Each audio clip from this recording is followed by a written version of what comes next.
900 euro. Come fa? I salti mortali. La situazione per noi pensionati è molto grave e non da adesso. Riesce ad arrivare a fine mese? Problema. Appena appena. A sentire i pensionati che hanno affollato la sala del Teatro Toniolo di Mestre, le risposte sono sempre le stesse.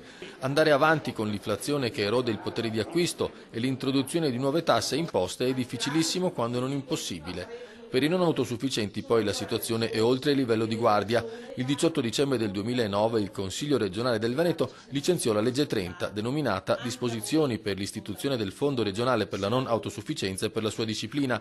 I sindacati dei pensionati accusano la Regione di non aver mai dato seguito a quelle disposizioni e ora di aver effettuato un ulteriore taglio di 126 milioni al Fondo per la non autosufficienza.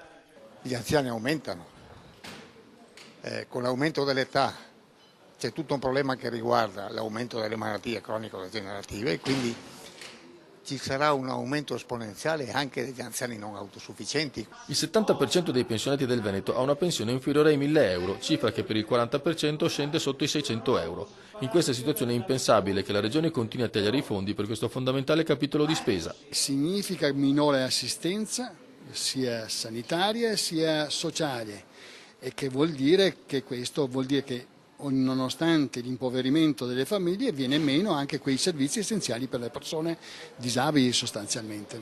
Circa 200.000 in Veneto le persone non autosufficienti. Per chi non ha una famiglia alle spalle che funzioni da ammortizzatore sociale le cose sono ancora più complicate. Sicuramente quelli che stanno peggio sono quelli che non hanno una rete familiare e tenendo conto che le famiglie in questi anni si sono fortemente trasformate, cioè il bisogno si allarga e i servizi diminuiscono, questo è il grave dramma.